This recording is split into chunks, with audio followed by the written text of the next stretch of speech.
Фейки – это просто сознательная ложь или серьезное оружие в информационной войне.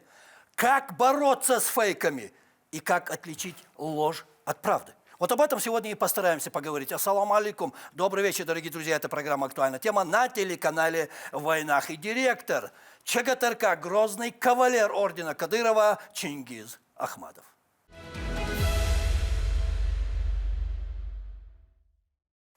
Машвова, Чингиз. И сразу, переходя к нашему разговору, я знаю, вы человек занятой.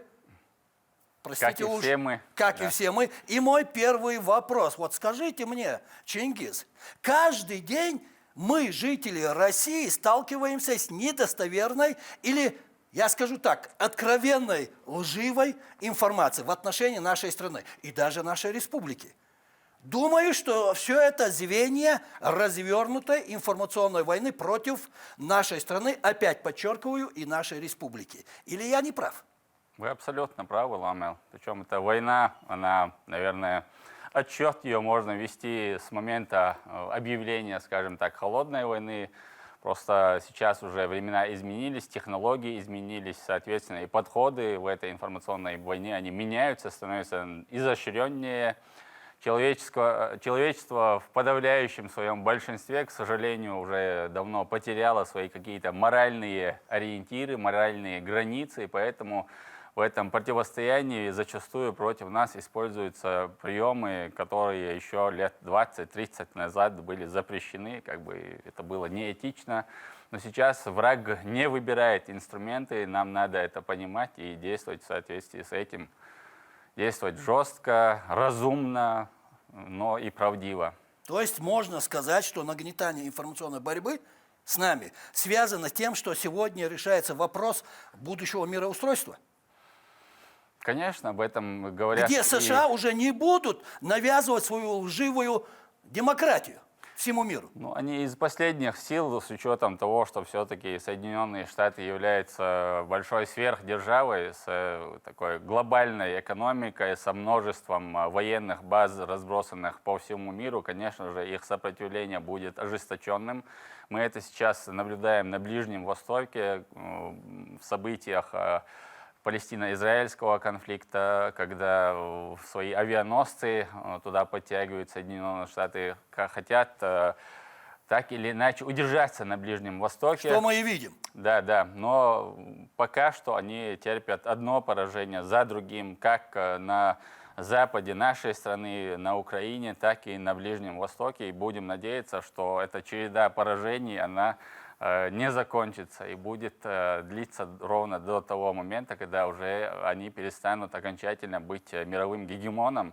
К сожалению, в этого гегемона превратившись, они начали чувствовать себя таким мировым жандармом, для которого правил никаких нет, ни писанных, ни неписанных, в том числе ни какие-то директивы, установки Организации Объединенных Наций. Мы наблюдаем, как тот же Израиль, который находится в такой связке с Соединенными Штатами, десятками нарушает резолюции Организации Объединенных Наций, ни во что эту организацию не ставит, но мир уже начал открывать глаза на сложившуюся ситуацию, и мир понимает, что дальше так продолжаться не может. И этот нарыв, который десятилетиями накапливался, он вскрылся, и вскрылся в первую очередь благодаря Российской Федерации, которая первой бросила вызов Соединенным Штатам Америки. И Россию в этом шаге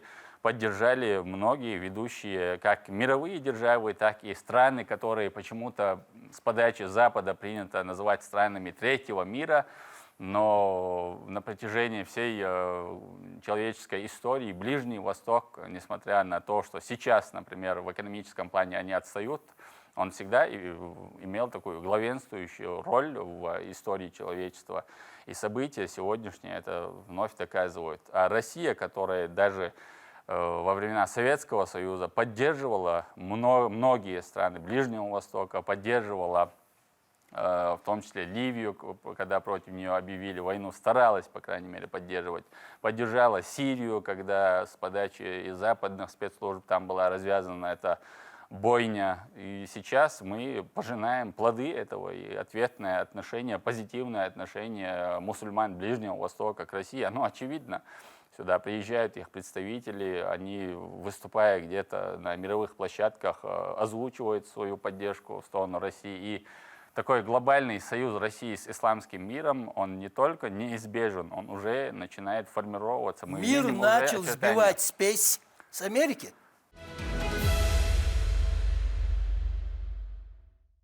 Можно и так сказать, он приобретает черты многополярности, где Соединенные Штаты, конечно, полностью с этой карты мира, конечно же, наверное, в ближайшей перспективе и не уйдут, учитывая их и доминирование в такой глобальной экономике и военном отношении в последние Сами не десятилетия. Но начавшийся политический кризис в Соединенных Штатах Америки, идеологический кризис,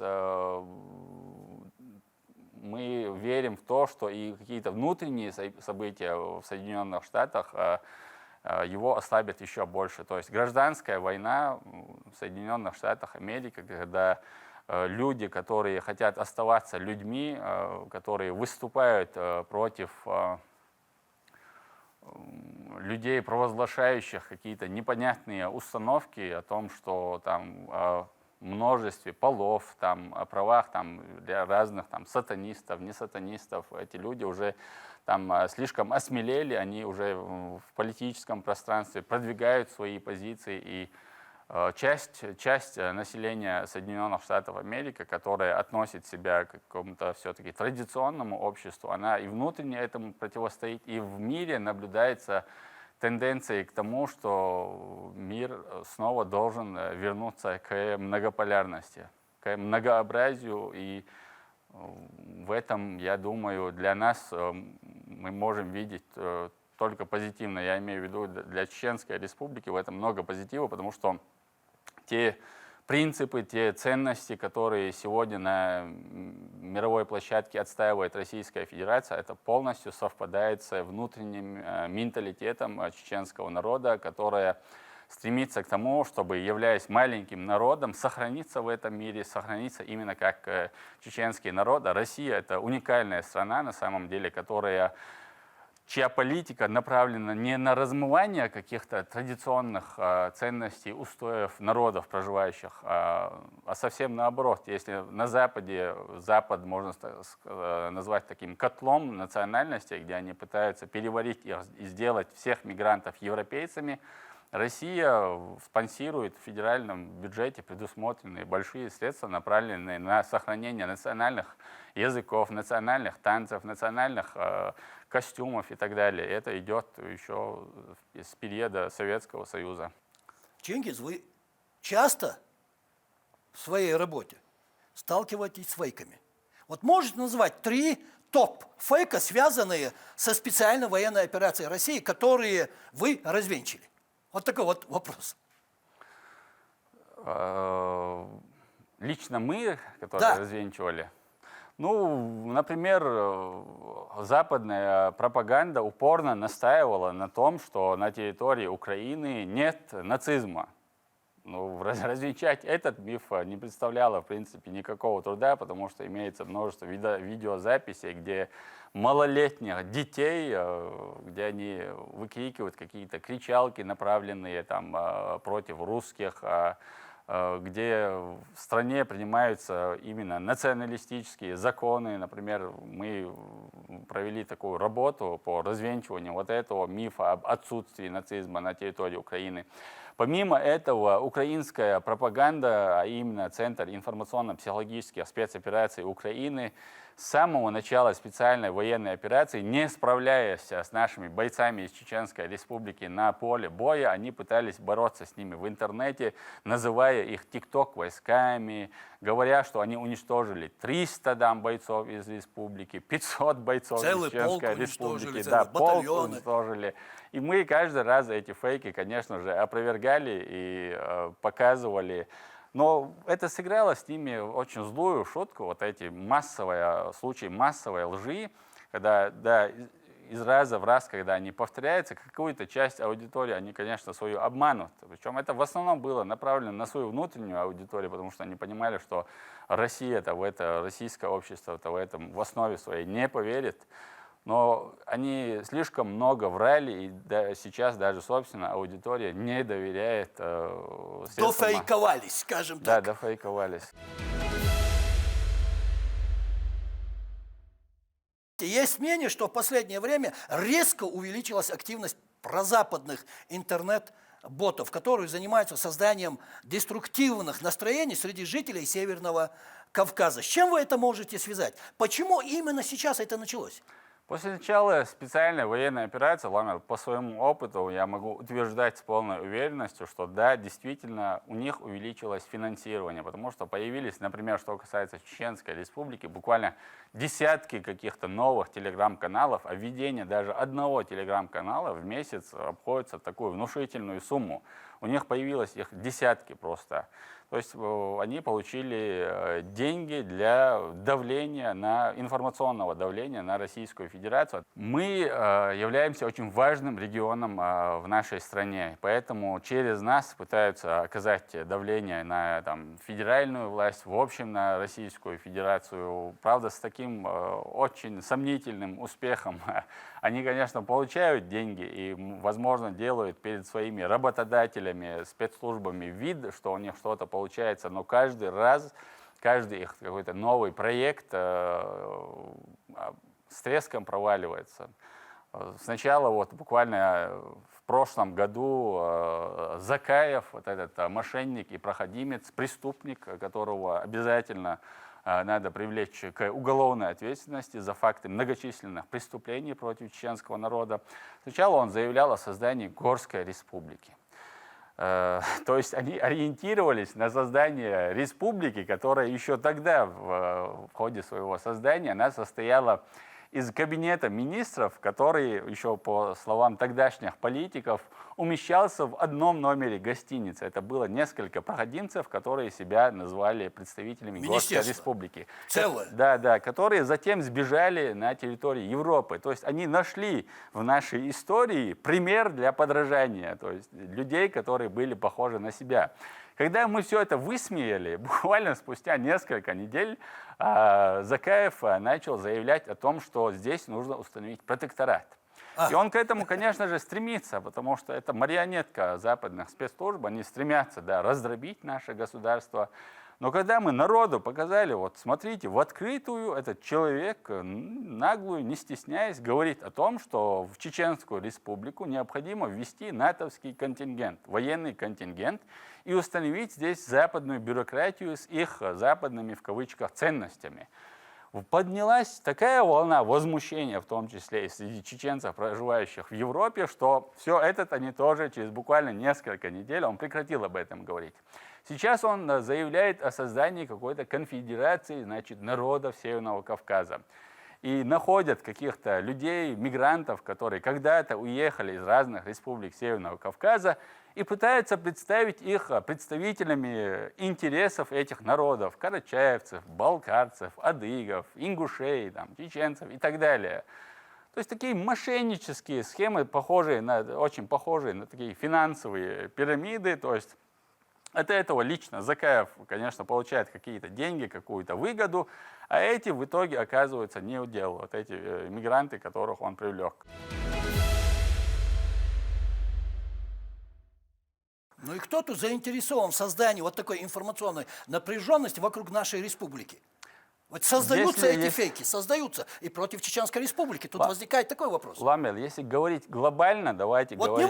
Немножечко глобально. Можно глобально, давайте говорить глобально. Мы сейчас же понимаем, что в мире существуют две такие большие силы. Это либеральная, условно-либеральная часть, этот проект, который уже постепенно начал само собой закрываться. И силы, стремящиеся к возврату традиционализма. Не традиционных ценностей, а именно традиционализма, когда существуют определенные формы управления обществом. И эти традиционалисты, они пытаются вернуть себе власть. либералы уходят на обочину истории. Но они изо всех сил, из всех сухожилий пытаются хоть часть этой власти у себя удержать. И в этом плане Чеченская республика, Северный Кавказ – это такой очень сильный пример для той части мира, которая хочет оставаться как бы нормальной, если говоря такими простыми фразами.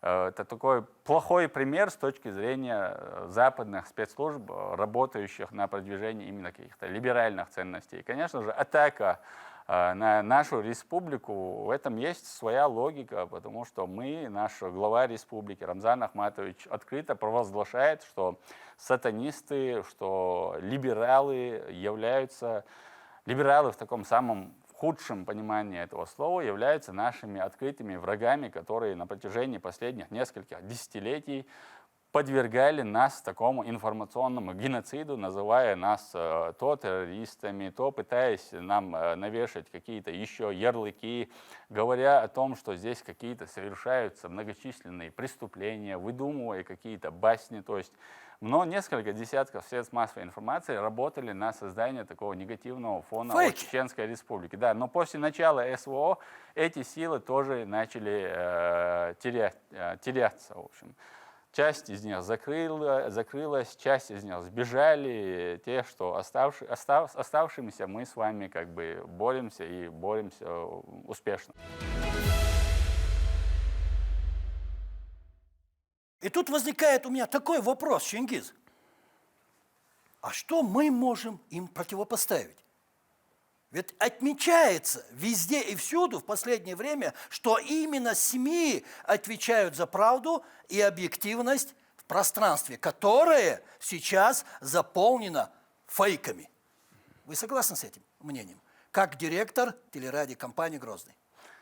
Безусловно, большая часть ответственности лежит, конечно же, и на средствах массовой информации, но само общество, оно не должно как бы чувствовать себя, ощущать себя людьми, от которых ничего не зависит. Всегда все зависит, конечно же, от людей.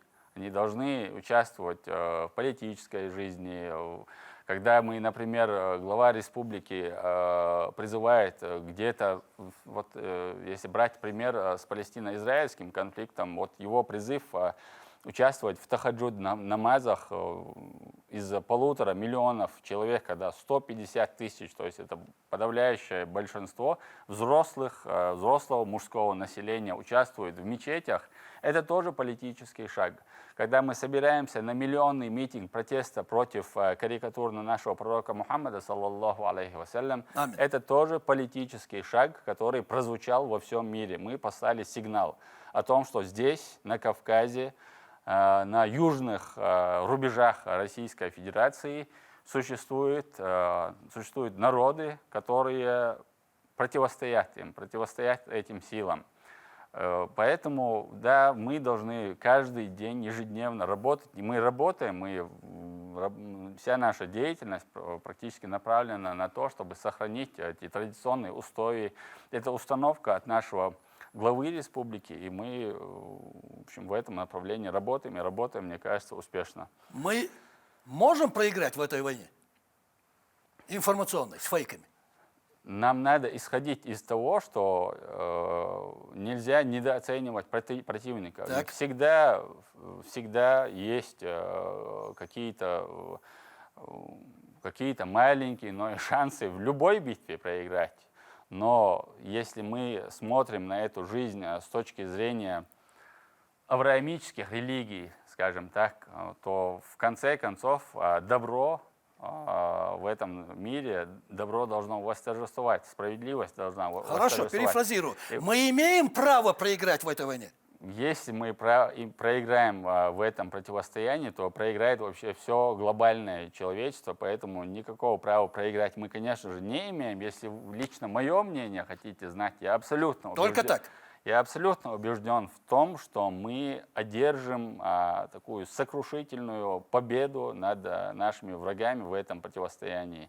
У меня нет в этом никаких сомнений, потому что тот фундамент, на котором зиждется, на котором произрастает вот эта вся западная идеология, он, скажем так, трухлявый, он песочный. Загнил полностью. Он загнил, да, он сам себя теряет, люди уже не понимают, во что им верить на Западе. У них нет оснований. У нас же есть корни, которые уходят на глубину многих веков. Это же огромная сила, и Ламел, мы же знаем, что историю всегда творили единицы. А раз историю, например, своих народов творили единицы, то историю мира миллионы, тысячи, сотни тысяч человек могут изменить историю мира. И хвала Всевышнему Аллаху, благодаря тому пути, который был начат 20 с лишним лет назад Ахматом Хаджи Кадыровым, дал разут оба, у нас появились такие большие шансы участвовать, не только шансы, мы уже участвуем в мировой политике. То есть сыграть свою большую роль в этом. Небольшой по мировым меркам народ, чеченский народ, его голос слышен во всем мире. Это ли не достижение? Разве было у нас, по крайней мере, в той истории, которую мы знаем из книг последние 3, 4, 5 веков, такого громкого голоса у нас никогда не было. С этим не поспоришь. Сейчас у нас есть силы, мы сильны, мы с каждым днем становимся и сильнее, и умнее, и технологичнее для того, чтобы противостоять глобальным вызовам. К сожалению, время нашего эфира заканчивается. Очень интересный и очень актуальный разговор. Скажу вам это не тая, как говорится. И последний мой вопрос, Чингиз. Фейки имеют определенную направленность. Вы это знаете лучше меня. Вы каждый раз с этим фейками боретесь. На эмоции людей. Вот как отличить ложь от правды человеку, простому обывателю? Ваши рекомендации.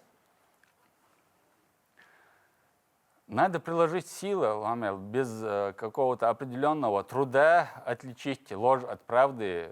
Это очень сложно. Даже, например, нам, людям опытным, для того, чтобы разобраться в какой-то определенной ситуации, нам надо увидеть контекст. Что это, где это, когда это, в каких условиях была высказана какая-то фраза или произошли какие-то обстоятельства. Поэтому, конечно же, надо трудиться, надо читать, надо пытаться разобраться в ситуации, не спешить с какими-то выводами. Но есть та ложь, которая она сердцем, и та ложь, и та правда, которая буквально на интуитивном уровне бывает понятна. Но самый такой легкий способ разобраться, это сразу же отвечать на вопросы, кому это выгодно, к чему приводили те же действия или слова в прошлом, ориентироваться на историю. Если мы говорим об этих так называемых евроичкерийцах, мы знаем, к чему привела их политика, к чему привели их лозунги. И мы видим, к чему привел путь Ахмата Хаджи Кадырова, да, Алгазот Обалгуэцон. Это как в качестве примера. Надо разбираться, надо трудиться, читать ежедневно. Надо избавляться от привычки коротко как бы читать новости и сразу же поверхность оставить. Да. Спасибо.